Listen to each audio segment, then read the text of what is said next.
Radhe Radhe everyone. दशा माता की कहानी सुनने के लिए हम एक लोटा जल लेंगे और अपने सीधे हाथ में 10 गेहूं के दाने लेकर हम दशा माता के डोरे की कहानी सुनेंगे।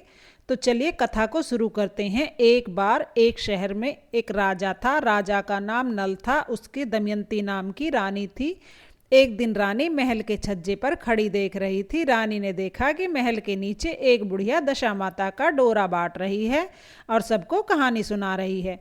वहां पर बहुत ज्यादा भीड़ थी तो सब औरतें डोरा लेकर जा रही थी। रानी ने ऊपर से देखा और दासी से कहा कि नीचे जाकर देख कर आओ, यह भीड़ क्यों लगी है। दासी भागी भागी नीचे गई। दासी ने आकर बताया कि एक बुढ़िया दशा माता का डोरा बांट रही है और यह डोरा लेने से घर में अन्न धन लक्ष्मी आती है और यह डोरा कच्चे सूत से बना हुआ है।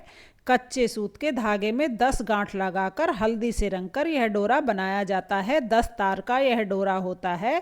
दशा माता की कहानी सुनकर यह डोरा पहना जाता है। तब रानी ने भी वह डोरा पहन लिया और दशा माता की कहानी सुन ली।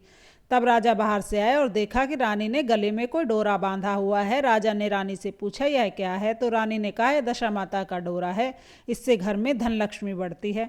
राजा ने कहा कि हमारे पास तो बहुत सारा धन है, हमें लक्ष्मी की क्या कमी है। यह कहकर राजा ने डोरा तोड़ के आग में फेंक दिया। बस उसी रात को जब राजा सोए तो स्वप्न में दशा माता दिखाई दी। दशा माता ने राजा से कहा राजन मैं तुम्हारे घर से जा रही हूँ। राजा ने पूछा तुम कौन हो, तो दशा माता ने कहा मैं लक्ष्मी जी का स्वरूप हूँ। मैं थी तब तक तुम्हारे घर में धन के भंडारे भरे हुए थे, अब मैं जा रही हूँ और मेरे जाते ही तुम्हारा सारा धन कोयला हो जाएगा। तब राजा ने रानी से कहा कि अब हमें इस घर को छोड़ना पड़ेगा। एक ब्राह्मण की बेटी को यहाँ छोड़ देंगे जो यहाँ पर रोज दिया बाती कर देगी, पानी भर देगी, घर में झाड़ू कर देगी, घर में बैठी रहेगी।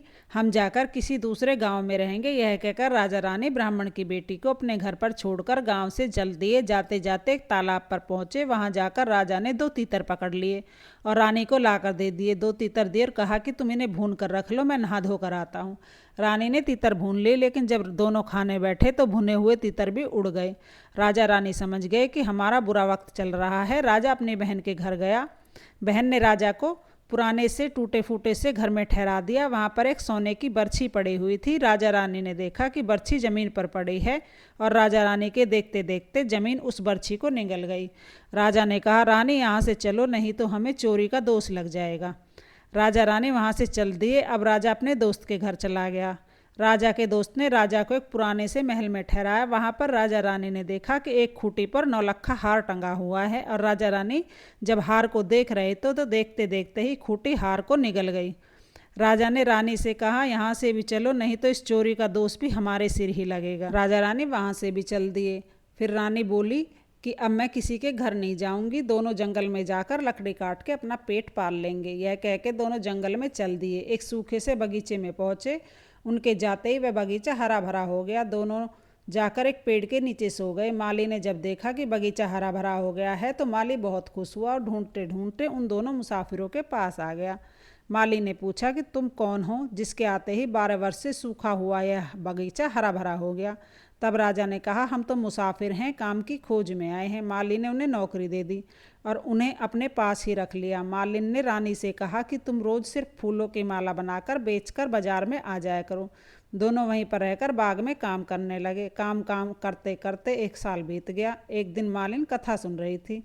रानी ने देखा कि मालिन कोई कथा सुन रही है। रानी ने जाकर पूछा कि यह कौन सी कथा तुम सुन रही हो, तो कौन सा डोरा ले रही हो। रानी से मालिन ने कहा मैं दशा माता की कथा सुन रही हूँ, दशा माता का डोरा ले रही हूँ। रानी ने भी मालिन के साथ दशा माता की कहानी सुनी और डोरा लेकर गले में बांध लिया। राजा ने देखा रानी के गले में डोरा बंधा हुआ है। राजा ने पूछा है गले में क्या बांध रखा है। तब रानी बोली यह वही डोरा है जो आपने एक बार तोड़कर फेंक दिया था, उसी कारण दशा माता हमसे नाराज हो गई थी और हमारी यह स्थिति हो गई। तब राजा ने कहा अगर दशा माता सच्ची होगी तो हमारे पहले दिन वाले लौट आएंगे। उसी रात राजा को पहले की तरह स्वप्न दिखाई दिया। स्वप्न में एक स्त्री कह रही थी मैं आ रही हूँ और दूसरी स्त्री कह रही थी मैं जा रही हूँ। राजा ने दोनों से पूछा कि तुम कौन हो, तो आने वाली स्त्री ने अपना नाम लक्ष्मी बताया और जाने वाली स्त्री ने अपना नाम दरिद्रता बताया। राजा ने पूछा कि मुझे कैसे पता चलेगा कि दशा माता आ रही है। तो दशा माता बोली जब सुबह कुएं में जल भरने जाएगा तो पहले बार में जौ निकलेंगे, दूसरी बार में हल्दी की गांठ निकलेगी और तीसरी बार में कच्चा सूत निकलेगा। फिर रानी ने दशा माता का डोरा बनाया, दशा माता की कहानी सुनी और दशा माता ने उसे बहुत सारा धन दिया। राजा ने कहा, अब हमारे बुरे दिन खत्म हो गए हैं और अच्छे दिन शुरू हो गए हैं, अब हम अपने घर चलना चाहिए। राजा ने घर जाने की बात माली से कही। माली ने बहुत सारा धन देकर राजा रानी को विदा कर दिया। वहाँ से राजा रानी राजा के दोस्त के घर आए। राजा के दोस्त ने राजा को नए महल में ठहराया, लेकिन राजा ने कहा कि नहीं, मुझे तो उसी महल में ठहराओ जिस महल में तुमने पहले ठहराया था। राजा उस पुराने महल में गए। वहाँ पर राजा रानी ने देखा कि जिस खूंटी ने हार निगल लिया था उस खूंटी ने हार उगल दिया है। अब खूंटी पर नौलक्खा हार टंगा हुआ है। राजा ने कहा, रानी यह कलंक भी सिर से उतर गया। वहाँ से दोनों राजा रानी सीधे बहन के घर गए। बहन ने राजा को नए घर में ठहराया तो राजा ने कहा, ना बहन, मुझे तो उसी घर में ठहरा जिसमें पहले ठहराया था, टूटे फूटे घर में। तब राजा रानी गए तो राजा रानी ने देखा कि जो बर्छी जमीन ने निगल ली थी, धरती माता ने निगल ली थी, वो उगल दी है और सोने की बर्छी अब जमीन पर पड़ी हुई है। राजा ने रानी से कहा, यह कलंक भी सिर से उतर गया। अब चलते चलते राजा रानी उसी तालाब पर गए। जैसे ही तालाब पर बैठे तो देखा मरे हुए तीतर भुने हुए पड़े हैं। अब राजा रानी ने कहा, अब हमारे अच्छे दिन आ गए हैं, अब हम अपने घर चलना चाहिए। वहाँ से राजा रानी अपने महल की तरफ चल दिए और जाकर देखा कि जो दरवाज़ा टेढ़ा हो गया था वो अब ठीक हो गया है। सोने की झारी आ गई है, दातुन हरी हो गई है। जो ब्राह्मण की बेटी दिया जलाने के लिए छोड़ कर गए थे, उस ब्राह्मण की बेटी को अपनी धर्म की बेटी बना लिया और बहुत सारा धन दौलत देकर ब्राह्मण की बेटी का विवाह कर दिया। अब तो रानी हर साल दशा माता की पूजा करती, दशा माता की कहानी सुन के डोरा लेती, जिससे महल में दिन दूनी रात चौगनी तरक्की होने लगी। चारों तरफ धन की बारिश होने लगी। राजा रानी बहुत सुखपूर्वक रहने लगे। दशा माता जैसे राजा रानी के साथ आई पहले, वैसे किसी के साथ मत आना, और जैसे राजा रानी के साथ बाद में आई वैसे सबके साथ आना। इस कहानी को कहते सुनते हुंकारा भरते सब पर अपनी कृपा दृष्टि बनाए रखना और सबके घर को अन्न धन से भर देना। यह थी दशा माता की कहानी। अब इसके साथ ही हम गणेश जी की कहानी जरूर सुनेंगे। तो चलिए गणेश जी की कहानी सुनते हैं। एक बार एक गांव में गणेश जी का मेला लगा हुआ था। सब लोग मेला देखने जा रहे थे।